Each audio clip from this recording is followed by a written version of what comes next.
पाकिस्तान तहरीक इंसाफ अपना जलसा करने में कल कामयाब हो गई है। इंतजामिया ने जो जलसे करने की परमिशन दी है पाकिस्तान तहरीक इंसाफ को, उसने भी अपनी शराइत बता दी थी वाज़े तौर पे। 41 शराइत के साथ ये जलसा करने की परमिशन दे दी गई थी।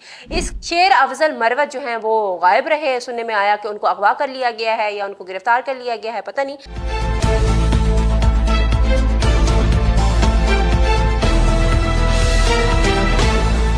द रॉयल बोल्टा के साथ मैं हूं फरहाना खान। अल्लाह अल्लाह करके पाकिस्तान तहरीक इंसाफ अपना जलसा करने में कल कामयाब हो गई है।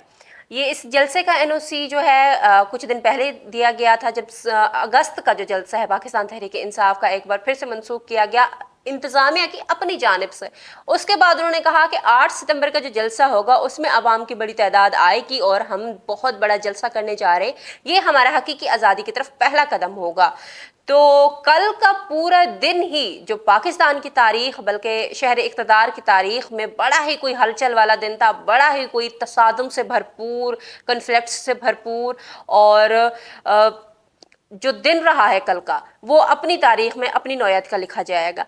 अब कल का जो आगाज़ हुआ तो उसमें जो पाकिस्तान तहरीक इंसाफ के वोटरान सपोर्टरान मुख्तलिफ शहरों से मुख्तलिफ सूबों से आने का सिलसिला शुरू हो गया, और साथ ही साथ इंतज़ामिया ने जो जलसे करने की परमिशन दी है पाकिस्तान तहरीक इंसाफ को, उसने भी अपनी शराइत बता दी थी वाज़े तौर पे। 41 शराइत के साथ ये जलसा करने की परमिशन दे दी गई थी।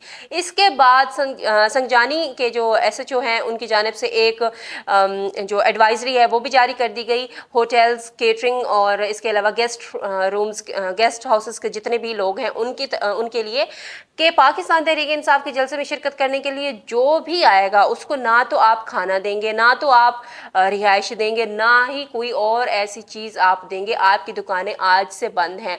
कंटेनर्स लगा के शहर को बंद कर दिया गया, मोटरवे तक को बंद कर दिया गया, शहर के तमाम रास्ते ब्लॉक कर दिए गए और एक तरह से कर्फ्यू का कल समा रहा। लेकिन उसके बावजूद जो पाकिस्तान तहरीक इंसाफ के वोटरान हैं, सपोर्टरान हैं, उनके पहुँचने का सिलसिला जो है वो जारी रहा। जलसा जो है उसके इंतजामात होते रहे।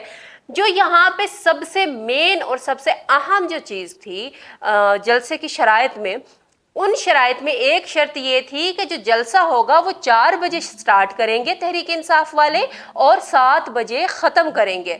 लेकिन कहाँ ख़त्म होता है किसी सियासी जमात का जलसा इतनी जल्दी। 4 बजे जलसा जो शुरू होना था वो उसको शुरू होते होते तकरीबन 7 से 8 बज गए। लेकिन चूंकि टाइम ख़त्म हो चुका था, पुलिस ने ज़ाहिर सी बात है उसने तो उसी चीज़ पे अमल दरामद करना था जिस चीज़ के उसको ऑर्डर्स मिले हुए हैं।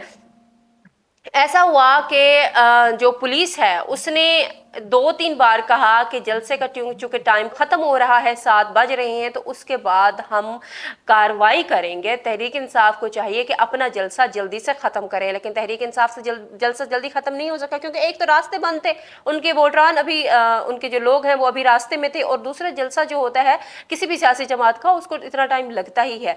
बहरहाल 7 बजे तो जलसे का टाइम ख़त्म हुआ। पुलिस ने एज़ यूजुअल जो है अपने ऑर्डर्स पे फॉलो करते हुए उनको कहा, तो उनके लोगों की जानिब से और पुलिस की जानिब से आपस में तसादुम का जो एक सिलसिला शुरू हुआ, एक खूनी मंजर इख्तियार कर गया जिसमें जो शेलिंग की गई, पुलिस की जानिब से शेलिंग की गई, मुजाहिरीन की जानिब से पथराव किया गया। बहरहाल बीच बचाव हुआ और पाकिस्तान तहरीक इंसाफ ने अपना जलसा जारी रखा, जिसमें रहनुमा जो हैं उन्होंने बड़ी धमकियाँ भी दी, उन्होंने बातें भी की और 2 हफ्ते का टाइम दिया हुकूमत को कि इमरान खान को रिहा करें, नहीं तो हम अपनी तहरीक का आगाज़ करेंगे। इस सब में अली अमीन गंडापुर बड़े मुतहरिक रहे।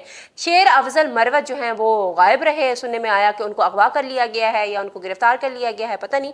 लेकिन इस सब में जो मुतहरिक रहे वो अली अमीन गंडापुर, और उन्होंने धमकी देते हुए भी मरीम को कहा कि मैं आ रहा हूँ लाहौर में जलसा करने के लिए, मैं देखता हूँ कि मुझे कौन रोकता है। बहरहाल ये तो सियासी जो उनकी गहमा गहमी है, सियासी जो लफाजी है वो चलती रहती है। लेकिन पुलिस ने कहा है कि चूंकि 7 बजने के बावजूद भी तहरीक इंसाफ ने अपना जलसा जारी रखा है तो अब हम कार्रवाई करेंगे। जलसा ख़त्म हो चुका है और तहरीक इंसाफ के सपोर्टरान वोटरान भी घरों को जा चुके हैं। अब देखते हैं कि क्या पुलिस किस तरह से जो है वो कार्रवाई का आगाज़ करती है।